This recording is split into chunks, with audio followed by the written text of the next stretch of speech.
Welcome to Retail OCD. We're diving into current headlines, happenings, and hot topics shaping the hearts and minds of consumers, technologies, and the retail industry. I'm Deanne Campbell, store design, operations, and consumer experience expert, and I'm coming at you from Atlanta, Georgia, which ironically is the city that hosted the 1996 Olympic Games, which is very apropos for today's subject matter. And Josh, I'm going to throw it over to you. It was great to see everyone today. There's lots going on, and certainly really excited to hear from the two guest speakers we have joining us on the podcast today. First, it's Jennifer Polino. Jennifer is President and Chief Commercial Officer of Sports Innovation Lab. She has an incredibly distinguished career, but what's even most notable is they were just acquired. So first off, congratulations on that front. And then Abid John Muhammad, who is a legend by himself. There's only so many ways I can describe him. I don't have enough time or digits to do so. And he is running through the intersection of sports and retail and consumer and ads and ad tech and martech and lots of other terms that I simply just can't get to. So without further ado, and without patting yourself too far on the back, I'll do that for you.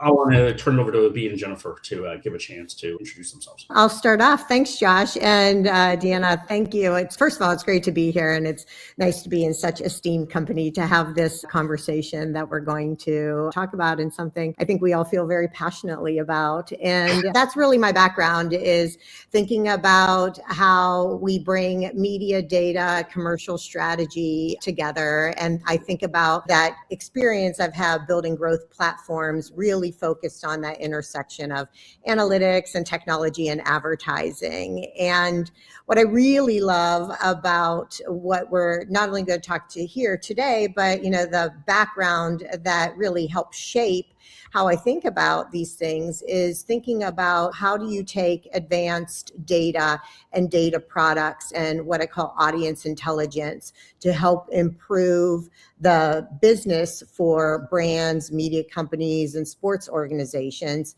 really thinking about turning all of that complex data into actionable insights that drive, at the end of the day, we want it to drive measurable business outcomes. And so that's what I focus on in all of my endeavors. And we'll bring that to the party here today in this discussion about the Olympics and retailers. Thanks for having me all the way from the UK. Yeah, this is something that's really kind of fairly close to my heart. I've spent almost my entire career in sport, and when I wasn't in sport and I was stuck in ad tech, I was trying to get back into sport and trying to create data products that basically help sports brands and sports rights holders monetize better. Similar to Jennifer, I've spent a lot of my life in the kind of at the intersection between retail, tech, sports, and data. More recently, done a lot of work in M&A and really kind of looking at how sports and performance and brands effectively get the most out of that data ecosystem that kind of exists, that the retailers seem to have nailed, but sports brands and sports rights holders haven't quite got there yet. But I've almost set it as my mission for the next 3 to 5 years to help them achieve what I think they should be achieving with the engagement levels that they have. But yeah, really excited to be here, and thank you very much for having me. I'll jump in. This is Barney. I'm Chief Conversation Officer, i.e. I lean into where technology meets the store associate and the consumer, where the data that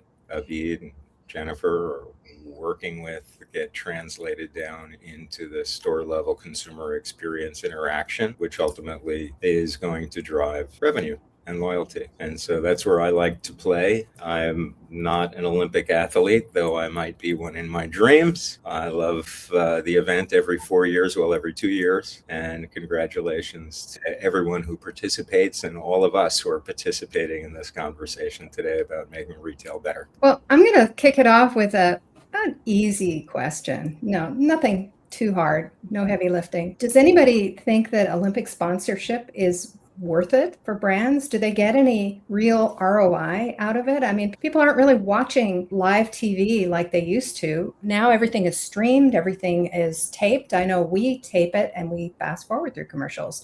We are streaming things are on different platforms. Is it worth it for brands to sponsor Olympic athletes? Like I said, easy question. Well, you know what? I'm going to kick it off because, we were having this conversation a couple of weeks ago with regards to the Super Bowl. You look at businesses that look at the Ring camera, right? They spent the $2.5 million, $3 million on the spot, and they said that they were detecting whether lost pets were out there, and all of a sudden they got massive blowback to the point where they had to pull the plug on it. So the reality is that if you do follow what happened in the past with Danica Patrick and GoDaddy, it blew up in a really positive way and put GoDaddy on the map. Whereas if you walk into a scenario like what happened with Ring this past Super Bowl, it can, blow back into your face and really cause a lot of fury. So I think the reality is that as you're looking at this as a brand or as a retailer or as somebody who's embracing this channel, there's positives and negatives, right? And just like everything else, but it's almost like you have to know who your audience is and you have to know who they are really well to make sure that you just don't put your foot in your mouth. It's not something as easy as, a Dunkin' Donuts ad, right? These things are expensive. They usually require a lot of planning. You have to be able to budget for this.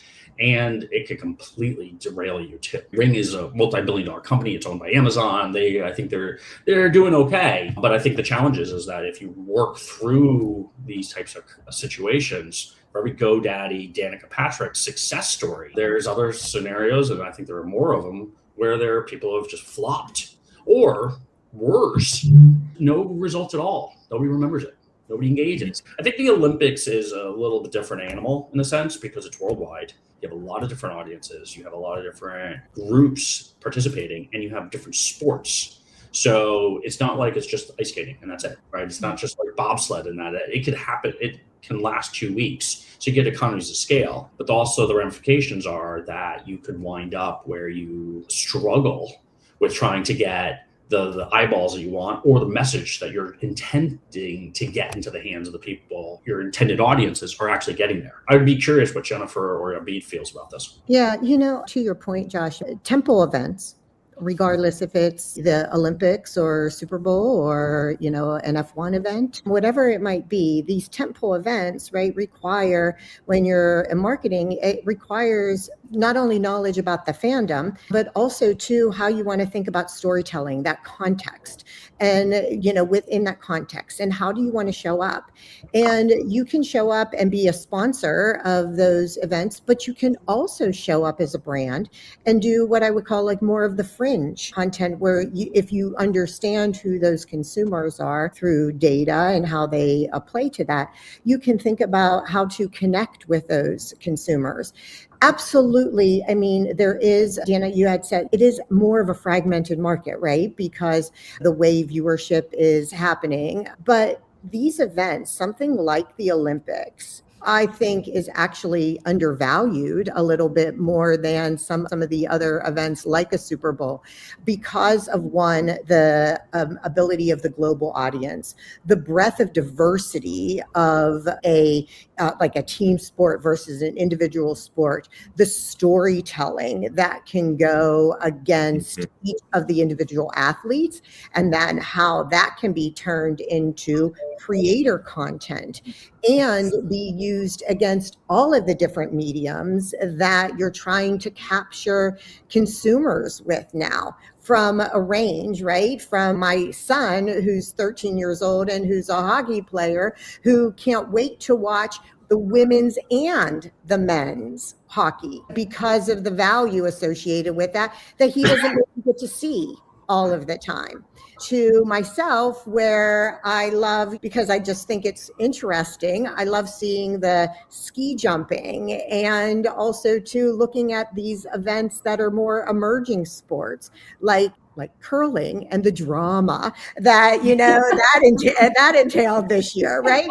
And that is just a great opportunity for all different types of brands to be engaged, but at different levels. You just need to understand what the audience is and how those audiences, how that should be segmented, not by only the people, but by what channels and how they're absorbing it and what content that they really want to be aligned to. And you have to put your advertising, I think, in that intersection. I think it's interesting. You mentioned one word right at the start, Jennifer: context. Mm-hmm. I think context is the most important thing around this. I think the Olympics is interesting. The diversity that you mentioned is also really important. But I was talking to my son about this the other day, and I said, just imagine being an Olympic athlete, right? Yes, you have world championships and everything else, but you are gearing your life up in 4-year cycles for 1 minute and 39 seconds if you're an Olympic rower, for example. 38 seconds if you're a skeleton athlete. You think about the narrative, and you talk about storytelling, and the opportunity that the Olympics, with their diversity, both winter and summer Olympics, that diversity of narrative and storytelling that gives is phenomenal. And I think if you're the right brand and you understand how to leverage that opportunity, you understand your audiences, the different channels that those audiences might be. You've also got the kind of the cool running story with Jamaica's got a bobsled team. Kenya. I'm from Kenya originally. Grew up in Africa. We had 2 skiers this year. The only snow in Africa is on Kilimanjaro. Right. So you have these like amazing stories that come out in the Olympics where you go, how the hell did Jamaica do that? Right. And why? And sometimes it's hard for a brand to go, oh yeah, I'm going to pin my hat on that thing that may or may not. But even with those, there's such great opportunities, I think, for brands to tap into the magic of the Olympics. I'm not saying the Super Bowl doesn't have magic, but it happens every year. It is what it is. We kind of know what we're expecting, whereas the Olympics gives you that sort of magic that I don't think any other. Well, it's got a mythology to it. Yeah, it does. That is that arc of, as you said, that once every 4-year experience for your sport and the master of all universally versus, and that makes me think about brands addressing this on this macro global level and universal themes and legacy themes and lifestyle themes that are universal, and then also those micro opportunities like the Jamaican bobsledders or somebody with broken teeth who now has a dental story to tell.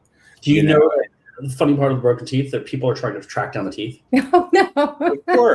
Of course. It's like catching, a 500th home run in the stands. But the funny part of it is, like, The Athletic, which is owned by the New York Times now, are talking about the teeth.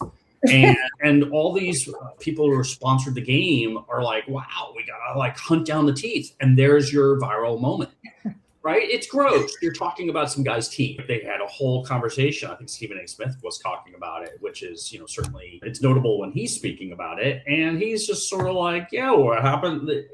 Clearly it's not a clean break. It's all over all of these different angles. And you're just sort of like, really? This is what we're talking about. But there's your moment. Right? Like there's the opportunity as a brand to recognize you're taking advantage of something that was the last time the U.S. won the gold medal in hockey was 1980. And then you have the women's side. The last time men and women, I think it was 1956. I'm sure the audience is going to correct me if I'm wrong on that. But the reality is, look at that. You now have a preeminent moment in sports that has been dominated by the Canadians and the Russians and all sorts of other nationalities. What we're talking about is not necessarily what we think about. We're talking about some guys broken teeth. Yeah. So I guess to go back to the question, is the Olympics worth it? Absolutely, yes, it is worth it, because it does create these magic moments that no other sport does, because every other sport is yearly, cyclical. We know what's happening. In some cases, if you take Premier League football or Champions League soccer, you look at it, you kind of know there's probably about only 10 teams that can actually win it right at the start of the year.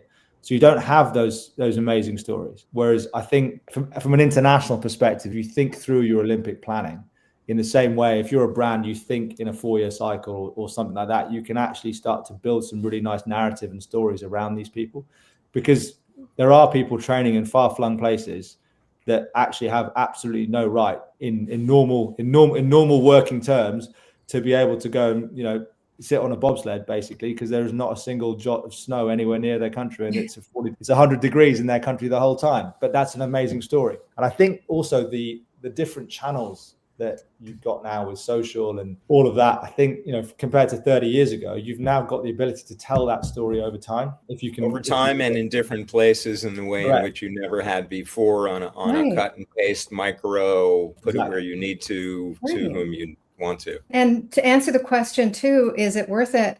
How many of you remember the phrase, the thrill of victory, the agony of defeat? Mm-hmm. How old is that phrase? And we still remember it. It hasn't been used in decades. and it's still iconic. So yeah, I guess it I think is. the Olympics gives you a bit of simplicity. It's almost like the simplicity of it Yeah, is almost magical. it Whereas is. Super Bowl, the complexity of some of the things that you have to do to be able to stand out and be remembered and all the rest of it with Super Bowl and other major tentpole events like Jennifer talks about, it just almost sometimes comes down to money. Whereas you can spend a lot less in the Olympics and get a hell of a lot more. Yeah, no, and Jennifer, as I think you said, I think that's a scarcity mindset comes into play because it's only every 4 years or 2 years. Yeah, scarcity also too. And the scarcity, how you think about like the growth, I would look at more like of a growth trajectory. The Olympics are a starting ground also too for a lot of the emerging sports that we see today when you think about how people and their fandom, how it flows. And people are much more diverse in some of the, the sports and the engagement that they're focused on. And it's also one of the reasons, if you think about the Olympics and you think further ahead, right? It's on the LA 28 that's coming up. You think about, well, guess what? Flag football is going to be one of those areas. Guess where the NFL is investing in? They're investing in new sports and flag football, right? And they're bringing the dollars and the association attached to that. And so you have something like that where you already have brands and sponsors and the dollars going against the NFL, bringing that to light to understand these growing a sport and then bringing it to the Olympic stage. For brands, get in early, right? I mean, that's one of those areas where you thinking strategically and planning. You're planning now for the winter already just ended, but should be planning now already for 2028 and 2030 for the next Winter Olympics. Yeah. That's the type of detail that brands and retailers can really use to help capitalize on that connecting with their consumers. Yeah, and I think on 2028 in LA, you've also got cricket coming as well, right? And which is a huge sport globally that people don't know about. Yeah, and I was lucky enough to play cricket in a World Cup and everything else. But I look at it and I go, actually, to be honest, cricket, if you think about the diaspora in the United States, Indian diaspora, West Indian diaspora, you've got this incredible opportunity to, as a brand, with flag football from a diversity standpoint, and then from a cricket also from a diversity equality perspective, you've actually got this amazing opportunity to reach audiences that are actually quite hard to reach in certain instances that maybe don't consume media in the same way that everybody else consumes media. Correct. Right? And I think sometimes, Jennifer, your point around be smart and start thinking in longer cycles. I guess there is a kind of, elephant in the room is the average tenure of the CMO is what, 18 months now? Yeah. I think it's 15. I think it was 15. Okay. So there you go. So you've got this sort of how the hell are you supposed to plan for 4 years out if I'm not going to be there? Right. But I think that kind of sometimes when it comes to things like the Olympic, I think you need to start thinking, how do you bake that into the business strategy? Right. Because it becomes a team, it's a vision and it should be baked into kind of the team piece. But cricket, and I'll just say I lived in Australia for 4 years. So, been to the Ashes many times and, all around. So a fan of cricket. Again, this is one where it's a huge audience globally. And for US and US centric brands that want to expand, an amazing audience to try to capture. I might be thinking about, how do I start getting advertising on Willow TV? And Willow TV, for those who you do not know, I'm going to give them a plug. They are the streaming service for cricket. How do you start capturing those audiences and those audiences now? I wonder whether, I'd love to ask the two of you, especially, why do we always see sponsors and ads and logos for CPG brands, but rarely for sports brands, especially during the Winter Olympics? I see Berea commercials and Berea logos. I don't really see much for Nike or Adidas. Their equipment is used, certainly, but I don't see any real advertising from these sports brands. It's almost like, oh, they're using our stuff, people will know. Not necessarily, but CPG brands are advertised all day long on these Olympics. Are they missing an opportunity? Well, look at something that's really interesting, right? So if you think about the people who are what the teams are wearing, so you have Polo Ralph Lauren for the United States, you have others for around the world. They're using that as the advertisement, and it's bold, right? Like for the U.S. audience, I don't think I saw any Polo Ralph Lauren or Ralph Lauren ads anywhere. I mean, you look back to what Roots did, it was huge for them. And yet, I saw at the last Olympics or last Winter Olympics, I saw a fleece that I really liked and bought it, right? And they didn't pitch me on an ad. I didn't get any kind of solicitation. I saw the thing. I thought, oh, that looks nice, and I'll wear it. Probably should have worn it today.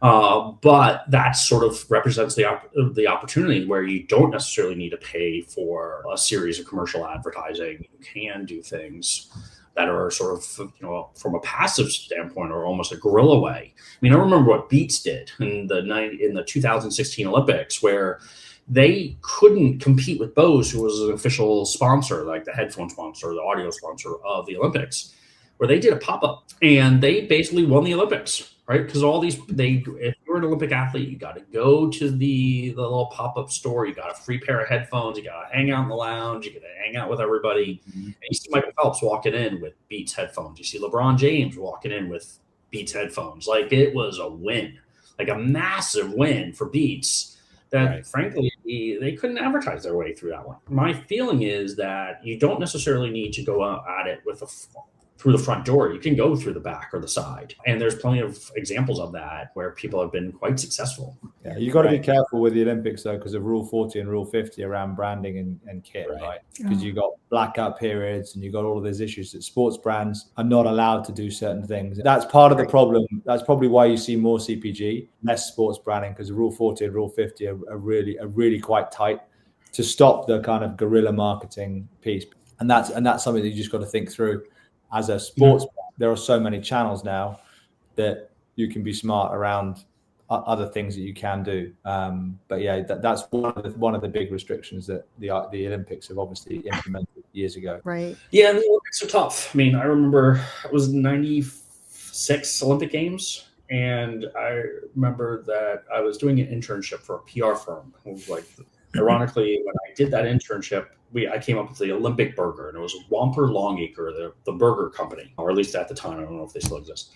And we came out with the Olympic Burger, and we were advertising. We were doing we brought the football team to do basically a hamburger eating contest, and we got a cease and desist almost 24 hours later. Literally, you can't use the word Olympic Burger. You can use the Big Burger, but you can't use the word Olympic, because that was simply a trademark term. And so, Abhi's right. There is lots of governance around this. I mean, the Olympics hold this name dear.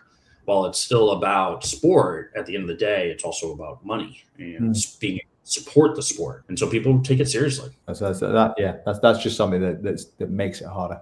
But for the brands that are sponsoring, and I actually have some data points I'll share with you, because I think it's pretty interesting. I don't have all the data points from the Winter Olympics yet, but for even Paris, I want to throw out a couple of key insights that we've actually seen in our data, Sports Innovation Genius Sports data. And what we take a look at is understanding the audience, who those fans are. So we can look at how brands and retailers performed during that time and those who actually sponsored. So one of the things that we took a look at is we have, if you segment like an elite audience and kind of the general sports audience, right? What does that look like, and how do those audiences look in comparatively to different brands? And one of those, Sephora, for instance, Sephora and Dior, right? Thinking of more of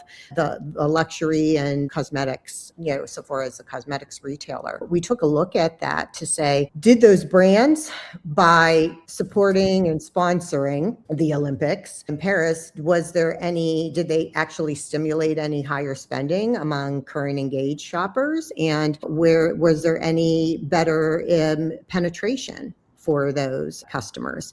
And when you looked at spend related to that Olympic time frame, did we see an improvement in those particular transactions? And so on those couple of points, if I looked at Sephora and Dior, we actually saw a higher penetration for those Sephora shoppers during that time frame when the Olympics were happening versus the prior month, increasing penetration by 9% and Dior by 20%.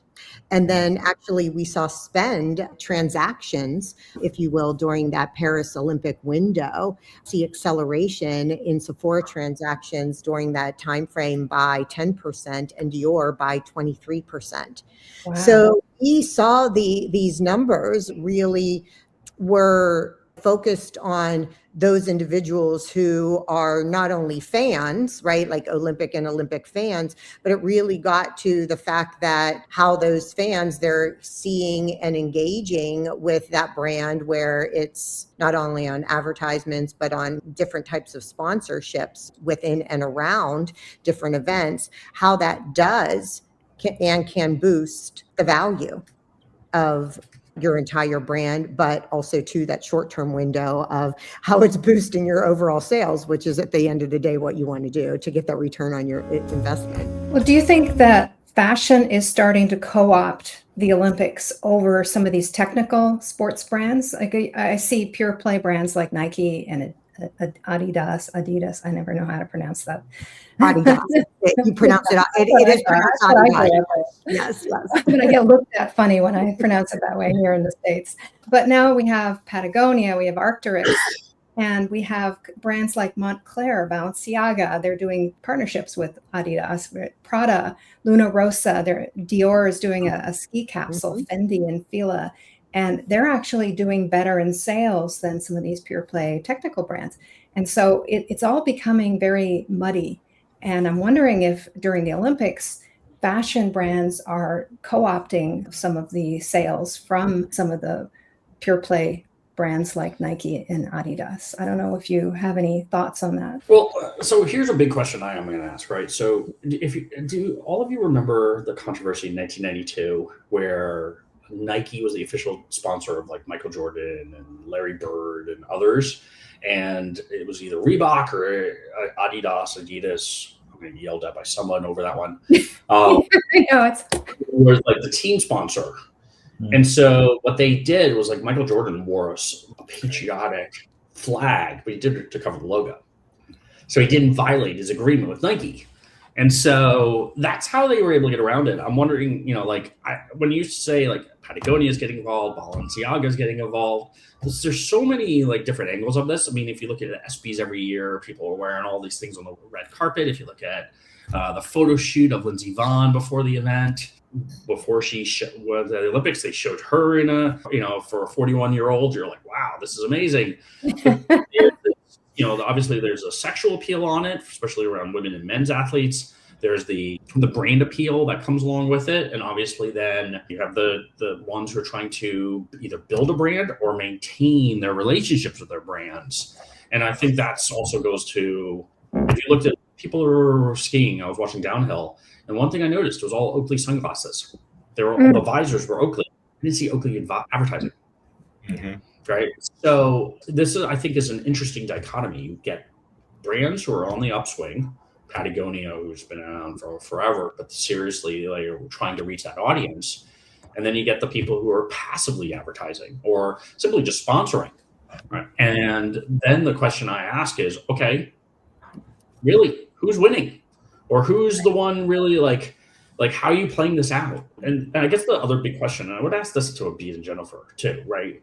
What's the long game here, right? Oakley's been playing this long game forever. So is Red Bull. I mean, you look at all the Red Bull sports, but with the Olympics, is it a long tail approach now? It's not you advertise once and you're done like the Super Bowl. Is it you're advertising for 10, 15, 20 years? You have to make that investment. Is that really what we're talking about here?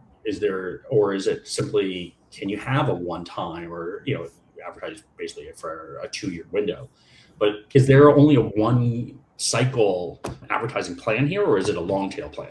Good question. I think that there is an option to do. It depends on how you on the approach you take. So if you're going to go down the route of official, I think you're kind of in it for the long haul. I think if you're going to go on the periphery and you're going to start to, someone like an Arc'teryx or someone like that, where you are going to be more in the kind of product placement space for Patagonia, I think that's where you can start to look at kind of 2 to 3 year storytelling and cycles and everything else, and you can kind of go on the upswing of an athlete, or you can pick out the sort of the left field story, like Kenya having a skiing team or whatever it is. You can really kind of get into that narrative, which probably fits with a Patagonia or someone like that, where they can provide that sort of ability. But I think if you're going to go deep into the Olympics on an official basis, you kind of have to be in it for the long haul to get the value of it, just based on the cycles. But then I think you've got to be smarter around what you're doing in that 4-year downswing, right? Because that's when it becomes a content play. And sometimes people forget that content marketing is almost as important as brand marketing on TV at the event. You've got 4 years of amazing storytelling opportunities where you follow athletes and you tell the story of the kind of human endurance, which is basically what the Olympics are, right? If you can, someone like Michael Phelps, how many Olympics he did, 4 or 5 Olympics and broke the record. That's the story of endurance, right? You have to stay at the top of your game for that long. And you look at the brands, like be like you're saying, like you should be in it for the long haul for certain brands that obviously that year after year the message doesn't change on certain things. Like a Delta is sponsoring the Olympics, and they're sponsoring the Olympics, but their long-term world is world travel, and right, so it goes with their messaging, and it's a good play and a good fit. So you can do that and have that, and it doesn't deviate also too from what their brand messaging is in general. We can take you to the world. Let us bring the world to you from that perspective. And then somebody like a Visa, where it's also, it wants to execute the banking and the financial opportunities from a more of a global perspective. So I think for brands like that have a much bigger play, and that their message isn't deviating from like a single source campaign, right? Like an overall arching messaging. I think it's really important that you have that consistency, you have that longevity. But for something as a brand where it might be playing on the fringe, I think that there's great opportunities to do and work with, programmatic advertising, where you're surrounding that and focusing on specific audiences or specific timing of events when it's happening, or using that audience to help or promote your brand through the creator community or social community, right? Like the social aspect. I think there's a real opportunity that a lot of brands have on that particular side, right? Where they couldn't even afford also to that longevity, the amount of dollars that are associated with it, and the consistency of which it has to be messaged. Yeah, I think it's interesting when you compare it to the Super Bowl advertising and sponsorship, which is an event in itself as much as the Super Bowl itself, versus the Olympics, where it's a lifestyle insinuation. Well, and because a brand like Delta, as you were saying, because they're sponsoring the athlete as well, it's a community story that they can tell for years. They're helping them through their training process to the next Olympics. Yeah, I'm wondering, on that note, you were talking about the 4 years, the programmatic. Do you think that the Olympics really drives category growth, or is it just shifting demand forward in time of those product purchases, things they were going to buy anyways? They're just moving it up in time and buying it during the Olympics? Or are they actually expanding their customer base, growing the category because of their advertising during the Olympics? Do you think that has a meaningful impact? I think it depends on how you do it, Deanne. Fundamentally, I think it also, you think of the eyeballs in the Olympics, the international eyeballs in the Olympics. And if you're a brand that has aspirations, like Jennifer said, to go international and use something like cricket, for example, or whatever it is, if you have aspirations to become a global brand, then the Olympics is your mechanism, because you've got the ability to access a much greater diversity I know the Super Bowl is a global event, et cetera, but it's still a much, much smaller, narrower type of audience in comparison to the Olympics. The Olympics, you have people of all generations, from lots of different backgrounds, and they will get behind their country, their athletes, they'll find idols. It does create this entire movement around things, which I don't think is, again, going back to what I said at the start around the magic. The Olympics has something that I don't think any other sporting event has. I mean, I know people talk about the Ashes. There's loads of sporting rivalries, but none of them really are like the Olympics. You have these beautiful, amazing stories that come out of them. To the point, I think it boils down to the Olympics serves less as like a conventional marketing reach event and more as, like a powerful behavior accelerator where you're getting the attention, you're getting spending, you're getting momentum on brands that achieve that visibility and relevance and activation that they have. And also their job to think about how do you extend that after that timing is over. Yes, there's going to be some brands that move up spending, but there's so many different types of brands and there's so much choice out there. So like even in the example that I gave, that Dior sales increased, right? You don't go out and buy a Dior at least I don't. I mean, I'd like to be able to do that, but like I don't go out and buy like a Dior product every year. So if I even got more people, right, that's a piece. You're getting more people that maybe wouldn't have normally bought it, even if it's something small or to that brand. You're bringing in a new group of individuals. You're acquiring new people. And even in the Sephora example, even if that was just shifted from the piece, that you're actually shifting it maybe earlier, that gives them another opportunity to have a different purchase as the year progresses. And that is really, as I said, it's less of a conventional marketing event where you're going to see almost that immediate return. But you also, too, as a marketer, you really need to think about what is that long-term piece and how do you keep the relevance of what you created during that time and how do you keep it alive? Well, so a general big question. Here's the one thing that I've been asking, and I think it's the one that coming out of the Olympics, now it's a week later, and I'm like, okay, who won it? When you look at the brands, or is it the Ralph Lauren's and the Roots of the world and the people who passively sponsored it, who did the long tail thing? Was it the upstarts? Was it Advil in the case of the athletes? I mean, like, who won? Who is the people that you think that are that sort of like they put themselves on the map? And then on the contrary, who did you find that just were, they spent a lot, they had a placement, but they didn't really get the impact, or it wasn't as pronounced as they had hoped it would be? I'm just going to start it out and throw it out, right? So first and foremost, I thought it was the people who were the team sponsors, like Polo Ralph Lauren, the Oakleys of the world. I don't know who it was. I really like the people who sponsored did the team sponsor, especially the Italian clothing company. Macron. They did a really good, I think these guys really did a good job because they were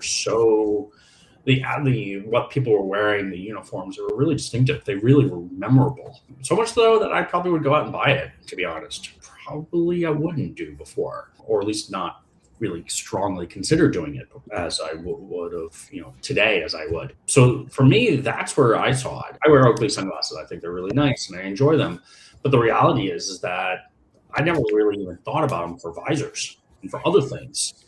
They were pretty much, it didn't matter what nationality you were. They wore the official sunglass visor for the Winter Games, or at least from the downhills events.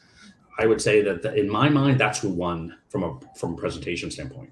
Yeah, actually, Our I last don't know if question, it's by like the way. a winner, but I don't know how you define it as a winner, but I'm going to say there was one that was a surprise, as also to like I put my, I'm a reformed marketer, I'll call myself, right?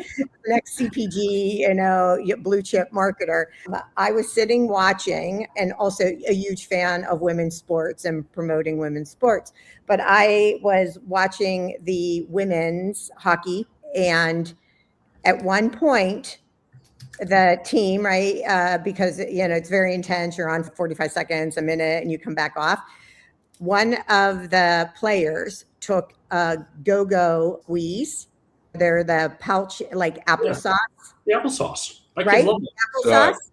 in the middle of the game and Wow. used it as fuel, right? Yeah, To yeah. fuel up because she was going. But it was literally the green Go-Go Squeeze packet. Yeah. And I was watching that like game live. And I was like, oh my yeah. God, if they don't like capitalize on that, I don't know. Right. what we're How gonna be much able to was capitalize that on. worth in Yeah. earned media, right? That was earned media, right? So Yep. to me, one of those ways that you could think about, it's also those other like moments against that storytelling that, right? Go-Go Squeeze brand should be capturing that, and they should be plastering that on every Instagram feed, every reel, every, Meta program, every TikTok across the board to athletes, female Absolutely. athletes, and what I would call any youth sport parent. I'd Right. agree with that. It's that moment marketing, right? So there's It's everyone- moment marketing, right? and everyone So will I point think to those were like that was kind of a fun win. I don't know. I had just noticed it, and like I was there when it happened. I was like, wow, like Yeah, I think everyone. I think there's for every, there's probably 20, 10, 15, 20 brands like that you've noticed it because you've got an eye on it. Yeah. And it's part of what we do. I wonder how many of those brands have had that moment, but no one's seen it. That would be a really that'd be quite an interesting exam question to ask everybody going forward. I think, there's obviously, for me, there's loads, but I think I think ultimately they're seeing, because obviously Winter Olympics, I think, Patagonia, Arc'teryx, some of those brands in their placements, I think that it's quite nice to see those more technical brands that we know and love, and I wouldn't normally associate with things like the Olympics, but seeing those on show, I think that helped. That's just a different approach. I love your example, Jennifer. I just think I'd love to know how many other brands have had that earned media. Yeah, I'll have to find out and then see if we can. Maybe you have the power to ask the question within Genius Sport. Yeah, we will. Right. I'll find out and I'll get some data and do some follow up with everybody here. Yeah, Barney, do you have a winner? I think everybody who participated was a winner, and that and I mean that not as the Olympians. I mean that everybody that participated as a sponsor, as a guerrilla marketer, there is an opportunity there to be a winner. Yeah. And the fact that they tried, that's great. If it landed flat, I mean, that's a whole other story. Out there, use it, leverage it, tell that story in between. So those are the winners. Does anybody remember Bonnie Blair, right? The speed Yeah. skater, like, Yeah. I think she was like 5-time gold medalist or something. But right, she had said this quote, and I think it's apropos to your, what you had just said. But like, winning doesn't always mean being first. Winning means you're doing better than you've ever done before. Yeah. And I think that is a great statement to relate back to all of the brands that participate and help drive and support the Olympics. Oh, And yeah. the athletes. Thank you. And I just think all the athletes were the winners with as Abid said, the individual stories that came out of it with McKella and with the Canadian women's curling team and the women's hockey team getting to spend the weekend partying with Flava Flav. Right. That's a winner right there. Best. Yeah. And I'm thinking on that note, And Stanley Tucci, yes, absolutely. Yeah, I didn't hear that. Who That's wouldn't right. want to have an Italian dinner, lunch with us? Awesome. Oh, I wish I'd been there. I think Lindsey Vonn, I know that she came for the 40 plus, but yes, but exactly. also her skiing on one knee and trying to do that, crazy. But I mean, wow. Well, and showing what humans are capable of. Yeah, and then also Determination. her post injury from hospital bed. I've had 3 operations. Just the way that she has dealt with what is a horrific injury, Adversity. Yeah. and adversity with amazing humility. Yes. I think she's an example to a lot of kids, or should be an example to a lot of kids, because she is an incredible human being. To be able to come out and be as positive as that after what happened is amazing. Well, thank you so much. This has been an absolutely fantastic conversation. We appreciate it. Until next week. Thanks very much. Thank you. Thank you. Looking forward to it.